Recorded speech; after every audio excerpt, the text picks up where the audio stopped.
As the years pass, we come to understand that life no longer revolves around hustle or keeping pace. What truly matters now is our inner peace and choosing to be around those who honor, respect, and genuinely care for us. The hard truth: not everyone deserves a place in your calm, joyful space, not even some people who share your last name.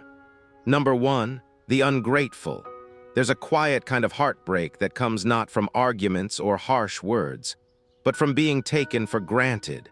You spend your time, your love, your energy, only to be met with blank stares, indifference, or worse, complaints. The ungrateful don't shout. They erode you slowly. Maybe you've spent the whole day preparing your famous chicken stew, the one your kids used to love. You set the table, light a little candle to make dinner feel special. They arrive, scroll through their phones, and between bites say, "It doesn't taste like it used to."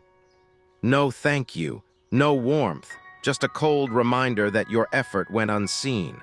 Or perhaps it's a neighbor you've helped again and again.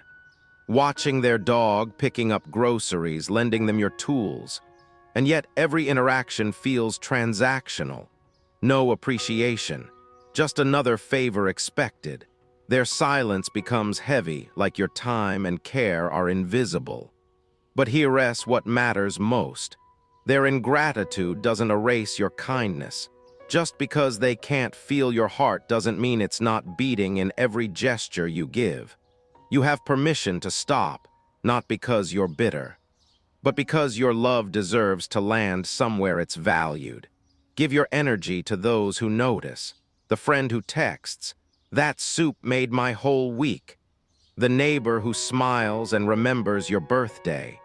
The grandchild who runs into your arms like you're their whole world. Being kind doesn't mean being endlessly available. It doesn't mean setting yourself on fire to keep others warm.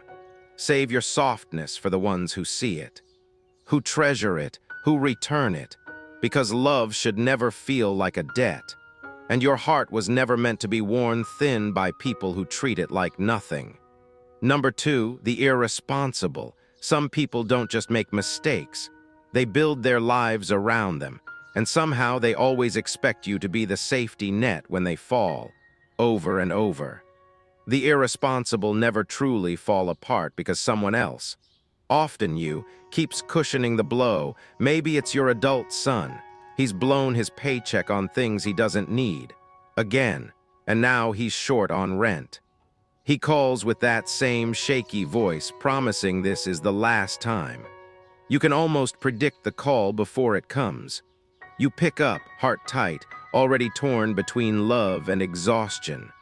Or it's that cousin who's been between jobs for the better part of 3 years. He asks if he can crash on your couch for just a few nights. But before you know it, he's taking up space, both in your home and your peace of mind. You want to believe them when they say they're trying, but deep down, you know they've gotten too comfortable relying on your kindness. Here's the hard truth. Constantly rescuing people from their own bad decisions doesn't help them. It enables them. It keeps them small while making your world feel smaller and heavier. You didn't work hard all your life, sacrifice, save, and wait for retirement, just to carry other people's chaos on your back. You are allowed to say, "No, not this time." Not out of coldness, but out of care. Care for your peace and for their potential to finally grow. Sometimes the most loving choice is letting someone sit with the consequences of their actions. That silence they face might just be the space where they finally learn. And that freedom you feel when you stop fixing everything, that's the peace you've earned, and the peace you're allowed to protect. Number three, the manipulator. Manipulators are masters of disguise. They don't come to you with fangs. They come wrapped in need, in helplessness, in tears that seem sincere. And at first you want to help. Of course you do. You're kind, you're generous, and you've always been the one others lean on. But over time, something starts to feel off. Not in what they say, but in how you feel after every interaction. Drained, guilty, cornered. Maybe it's that niece who always calls in crisis. Her voice trembles, her story shifts each time, but the ending is the same. She needs money, or a ride, or help handling yet another mess. She starts the call with, "I didn't know who else to call," and ends with, "You're the only one who truly cares." Or it's a neighbor who always plays the victim. Nothing is ever their fault. You offer a small favor one day, and suddenly they expect you to be their full-time problem solver. And every time you hesitate, they pull out the big guns. Guilt. "I thought we were close. You know I have no one else." Here's the truth. They know exactly what they're doing. Guilt is their currency and your empathy is their ATM. But there's power in a two-letter word. No, not cruel, not angry, just clear. "I'm sorry, I won't be able to do that today." That sentence can feel like setting a boundary, but really, it's building a shield around your mental and emotional space. You don't owe anyone endless explanations. You don't owe them your peace just because they're skilled at making you feel bad. Your kindness is a gift, not a subscription. You are not obligated to be available just because someone knows how to make you feel guilty. Protect your energy like it matters, because it does. Number 4, the self-absorbed or the narcissist. In your later years, your stories aren't just stories. They're legacies. They're the laughter you've carried through storms, the lessons paid for with years of patience and pain, the quiet wisdom only time can write into a person's heart. These stories deserve to be heard. But when you're sitting across from someone who's self-absorbed, all of that disappears. Maybe it's a sibling or an old friend. You begin to share something meaningful. Perhaps a memory of how you made it through a difficult time, or a small, sweet moment from years ago that still makes you smile. But before the sentence even finishes, they cut in. "Oh, that's nothing. When I went through something worse." Worse. Well, my story is even crazier than that. It happens again and again. The moment becomes theirs, your thoughts get hijacked, your presence fades. You shrink back quietly and they never notice. It's not just rude. It's a message, spoken or not. What you say doesn't matter. And over time, it stings more than you'd admit. You begin to wonder, does anyone really care? Do my experiences mean anything to these people? But here's what you need to know. Your voice matters now more than ever. You have every right to hold the floor, to say, kindly but firmly, "I'd like to finish my story," to protect your moment, and if someone can't respect that, if they always need the spotlight, even in your golden years, they are not the right audience for your life. Instead, spend your time with those who lean in, not talk over. The grandchild who says, "Tell me again about that trip." Or the friend who says, "And what happened next?" The neighbor who asks, "How did you get through that?" Those people are rare, but they exist, and they're worth every second. You've spent a lifetime listening, nurturing, supporting. Now it's time to be heard, loudly, fully, without apology. Number 5, the critic. You recognize them the moment they speak. That unmistakable tone dripping with passive judgment. They never raise their voice, but somehow their words cut deep. The critic always has something to say. About your clothes, your weight, your hobbies, your finances. They frame it as just being honest. But their honesty feels more like a series of tiny stabs that chip away at your joy. Maybe it's your older sibling who scoffs when you tell them about your upcoming vacation. Another trip. Aren't you worried about your savings? Or the friend who can't go 5 minutes without pointing out how much weight you've gained. Or lost, as if your body is a public forum. The worst part?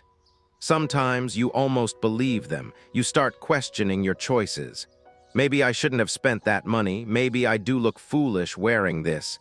Maybe I am being selfish. But here's the truth they'll never say out loud. Most critics criticize not because you're wrong, but because they feel small when you choose joy. Your freedom reminds them of their fears. Your happiness highlights their discontent. And instead of working on their own lives, they focus on picking apart yours. But you've earned your choices after decades of showing up for others. Raising kids, managing responsibilities, sacrificing sleep, energy, and dreams. You deserve to enjoy life on your own terms.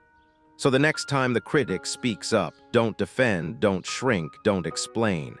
Simply smile and say, I appreciate your concern, but I'm happy with how I'm living. Then let the conversation drift, or walk away if you must. Remember, critics only hold power when you invite their voices into your spirit. Let their words fall like rain on a roof, heard maybe, but never absorbed. Because you are not their opinion. You are your story, your strength, and your joy, and none of that needs their approval. Number 6, the chronic complainer. We've all met them. The ones who can turn a sunny day into a storm cloud with just a few words. The chronic complainer doesn't just vent once in a while. They breathe negativity like it's oxygen. Nothing is ever good enough. The food is bland, the service is slow, the world is falling apart, and somehow everything is always worse than the day before. You sit down with them, thinking maybe it'll be different this time. 10 minutes in, your smile starts to fade. 30 minutes later, you're staring into space, feeling like the joy has been slowly drained from the room. An hour with them, and the world starts to feel heavier. Like you're carrying their gloom around your shoulders. And the hardest part? They don't want solutions. Offer one and they'll wave it away. They're not looking for a way out, just someone to echo their misery. And if you're not careful, you become their echo chamber. You leave feeling more tired than when you arrived. Their words stick to you like smoke, following you home, clouding your mood, your energy, your perspective. But you don't have to absorb it. You don't have to sit quietly while someone else pours out their gray skies into your golden years. The next time you find yourself sinking in that storm, try gently steering the conversation elsewhere. I get that it's been tough, but let's talk about something brighter today. Or, I've been working on keeping a more hopeful mindset lately. Maybe we could share something we're grateful for. And if the negativity continues to flood in, it's okay to limit how often you engage. That's not rude, that's self-respect. Life is too short and too precious to spend it in someone else's storm cloud. Seek out people who notice the flowers in the cracks of the sidewalk. The ones who say, yes, the world's messy, but there's still beauty if we look. Protect your joy, because joy is not just a mood, it's a survival skill. Number 7, the one-upper.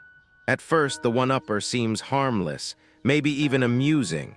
They laugh loud, talk big, and always have a story that's just a bit more impressive than yours. But after a while, something shifts. Their need to outshine starts to dim your light. You say, I wasn't feeling well last week. They don't even pause.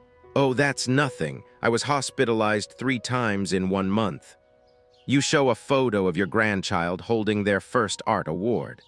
They pull out a phone full of medals and trophies and say, my grandkids, they win everything. You talk about a quiet weekend getaway to the coast. They launch into a 10-minute story about their 5-star cruise through Europe. Again, every time you try to share a moment, something tender, something joyful, they turn it into a competition. And slowly, without meaning to, you start holding back.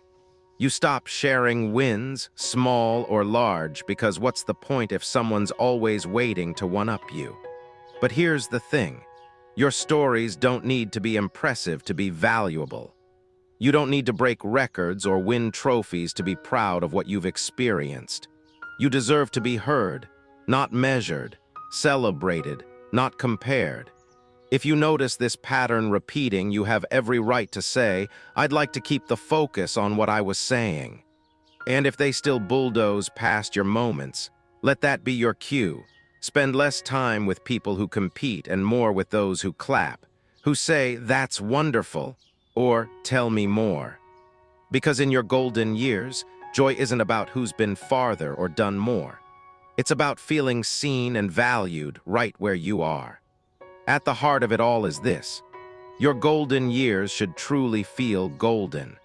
You've earned the peace, the stillness, and the freedom to decide who shares that space with you. Whether it's the ungrateful, the irresponsible, the manipulator, the narcissist, the critic, the chronic complainer, or the one-upper. These people can drain your light if you let them, but you don't have to. Set boundaries without guilt, walk with dignity, and know that saying no is not selfish, it's sacred. After decades of giving your time, love, and strength to others, this is your moment to give all of that back to yourself. Surround yourself with those who truly see you, who honor your presence, and who celebrate you for exactly who you are. Because your peace is not a luxury, it's your right, and it deserves to be protected.